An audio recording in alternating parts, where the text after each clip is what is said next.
Former National Security Advisor John Bolton has some sharp criticism for President Trump on North Korea. CNN's Brian Todd is here with details. And Brian, Bolton used his first speech since leaving the White House to say that the president is basically wrong about Kim Jong-un. Brianna, Bolton said the president is wrong, misguided, and naive without really saying that directly and without even mentioning Trump by name. But the message was clear. John Bolton believes his old boss is getting hoodwinked by the supreme leader in Pyongyang.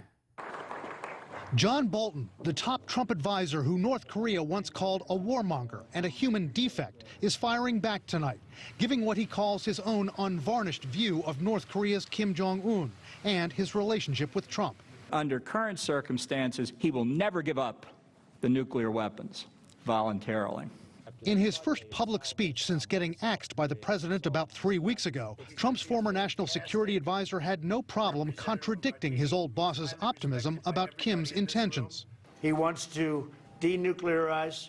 In fact, I think the contrary is true. I think the strategic decision that Kim Jong-un is operating through is that he will do whatever he can to keep a deliverable nuclear weapons capability. In candid comments and stark terms, Bolton made no bones about his belief that North Korea is a rogue regime led by a man who can't be trusted, something that put him in conflict with the president.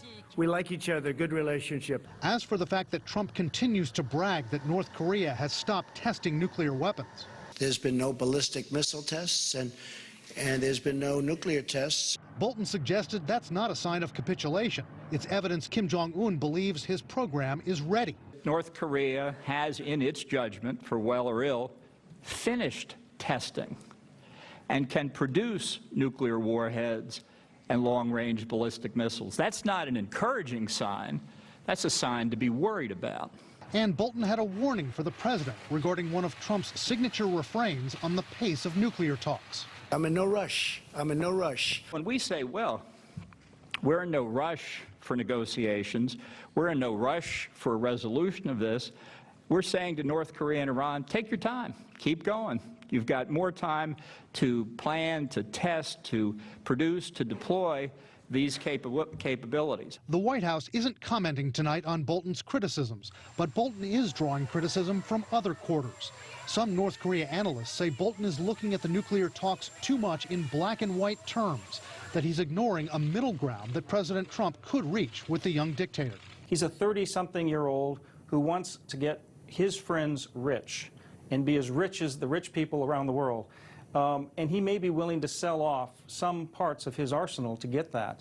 Meantime, other analysts say Bolton went too far today by suggesting the U.S. should consider getting rid of Kim Jong-un. There are things we should look to and have serious discussions about.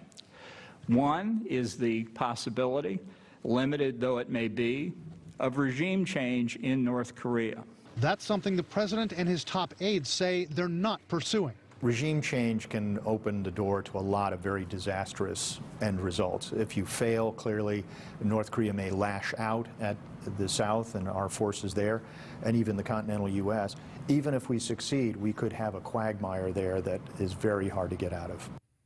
As if to illustrate himself how difficult regime change would be in North Korea, John Bolton, when asked what Kim Jong-un is really like, said the dictator is thoroughly in charge of his country, makes all the decisions, and is not a puppet of his family, the military, or anyone else. Brianna? And it wasn't like Bolton just said there was one way in which he thinks Trump has capitulated to Kim Jong-un. Right. Brianna, Bolton said that when President Trump promised Kim Jong-un that he would scale back those joint U.S. military exercises with South Korea, well, he believes Trump made a mistake there. Bolton said, and some analysts agree, that scaling back those drills will take away the readiness of American forces to fight North Korea if there is a crisis.